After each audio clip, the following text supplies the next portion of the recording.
Judaïsme et questions de société. Nous sommes en compagnie du rabbin Jonas Jacquelin. Bonjour monsieur le rabbin. Bonjour Léa. Vous êtes rabbin de Judaïsme en mouvement. Dans 3 jours, c'est Hanouka, la fête que l'on appelle fête des Lumières. Est-ce qu'on a raison de l'appeler fête des Lumières ? On allume des lumières pendant la fête de Hanouka et c'est vrai que de manière indistincte, on va appeler Hanouka ou parfois Chag Haorim, la fête des lumières. Parce que la centralité du message de la fête, c'est l'idée, au cœur de l'hiver, à un moment où les jours sont de plus en plus courts et à un moment où on pourrait imaginer que la nuit va l'emporter, l'obscurité va l'emporter. L'idée, ça va être d'allumer des lumières, de chasser l'obscurité et de faire entrer justement cet espoir incarné par la flamme dans nos foyers et au point de jonction entre l'intérieur et l'extérieur. Parce que ces lumières, on ne va pas les allumer n'importe où, mais on va véritablement les allumer au bord de nos fenêtres, dans un endroit où elles vont porter un message à la fois pour ceux qui vont être à l'extérieur, qui vont les voir du dehors, mais également pour ceux qui sont dedans, et qui va nous dire, un petit peu comme on place la mezouza à l'entrée des maisons, ce message d'espoir porté par la fête, il vaut à la fois dans nos vies personnelles et dans nos vies publiques, dans la vie qu'on mène avec la société et dans celle qu'on a dans un cadre intime. Et donc se dire, c'est l'espoir des Lumières nous accompagne partout où on est, dans toutes les époques. Il y a plus de 20 siècles, quand les événements racontés se sont produits, mais également aujourd'hui, à l'intérieur et à l'extérieur. Alors quand vous dites espoir, message d'espoir, espoir de quoi ? Et est-ce qu'on peut associer l'espoir à la connaissance ?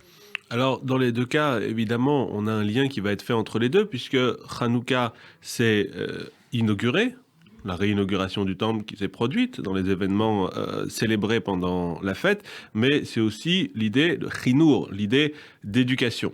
Et donc, on inaugure, on éduque, et c'est là qu'on est capable de porter l'espoir. Porter l'espoir, c'est le fait de se dire véritablement que dans le monde dans lequel on a parfois le sentiment d'être au pied du mur, le sentiment d'être au pied d'une montagne. Et la logique à ce moment-là, l'évidence à ce moment-là, c'est le fait qu'on est tout petit. C'est le fait que l'endroit qu'il va falloir escalader, l'obstacle qu'il va falloir franchir est trop grand pour nous. Et la logique pourrait nous dire, c'est trop grand pour nous, on ne va pas y arriver, donc rebroussons chemin. Contentons-nous de peu. Et le message de Hanouka, c'est de nous dire en réalité exactement l'inverse. C'est de nous dire, le miracle est à portée de main. Le miracle est quelque chose qui est toujours possible. Ce qu'il faut, c'est d'être capable d'avoir d'un côté la volonté et de trouver le bon levier, le bon angle qui va permettre de dépasser la chose. Et effectivement, quand on se ramène aux événements dont on parle à Hanouka, les Juifs auraient dû se dire face à l'Empire assyrien, il n'y avait aucune chance de s'en sortir. Une petite armée, des petits révoltés, face à l'armée d'un empire, comment est-ce qu'ils auraient pu trouver le trou de souris ? Comment est-ce qu'ils auraient pu trouver le levier qui allait leur permettre de l'emporter sur ceux qui les dominaient, sur ceux qui les écrasaient, sur ceux pour qui ils n'étaient que des miettes, pour qui ils n'étaient que des petites choses. Et pourtant, ils ont été capables, à ce moment-là, armés évidemment, du marteau, le Maccabi, de toutes les armes qu'on peut imaginer, mais surtout armés de leur optimisme, de leur espoir, de leur croyance dans la possibilité de changer le cours des choses et le cours du monde. Armés de cela, ils ont été capables de renverser ce qui, a priori, aurait dû être présent pour longtemps.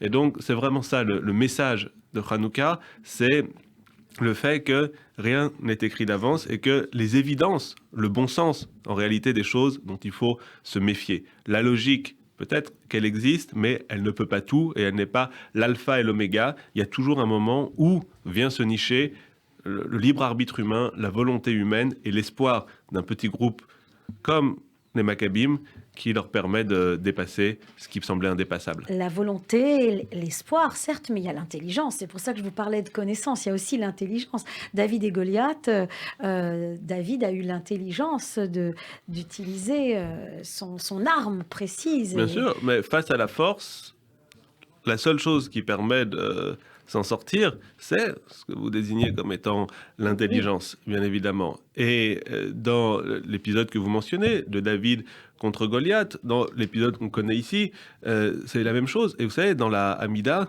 tout au long des jours de Hanouka, on intercale un passage dans lequel on rappelle justement que les petits contre les forts ont pu l'emporter, les purs contre les impurs, ceux qui étudient la Torah contre les méchants.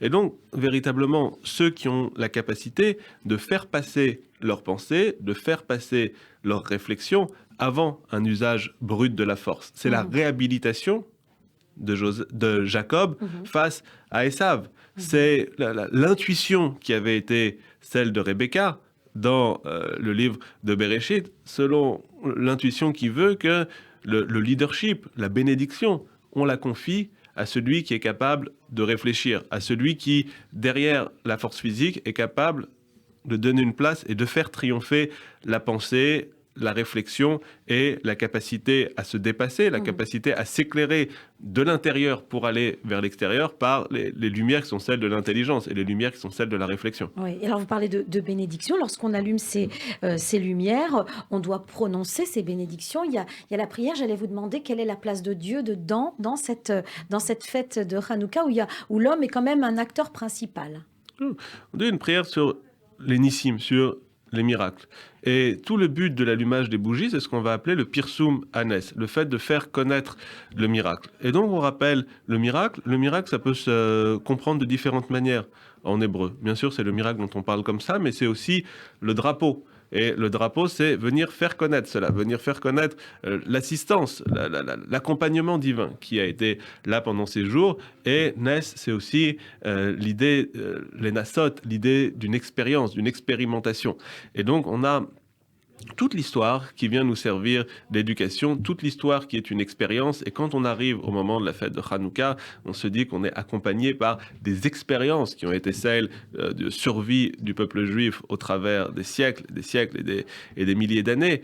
Et cette expérience, c'est aussi un enseignement de miracle et c'est aussi une expérience qui rend intelligent dans le sens où elle donne une sagesse, elle donne une sensibilité et elle permet d'appréhender le quotidien, elle permet d'appréhender ces montagnes dont je parlais tout à l'heure avec le savoir et l'accompagnement de l'histoire et des générations qui nous ont précédés. Merci, monsieur le rabbin. Je rappelle que vous êtes le rabbin Jonas Jacquelin de Judaïsme en Mouvement. Shabbat Shalom à vous, Chag Sameach. Bonne fête de Hanouka. Shabbat Shalom, Hanouka Sameach. Merci. À la semaine prochaine. À la semaine prochaine.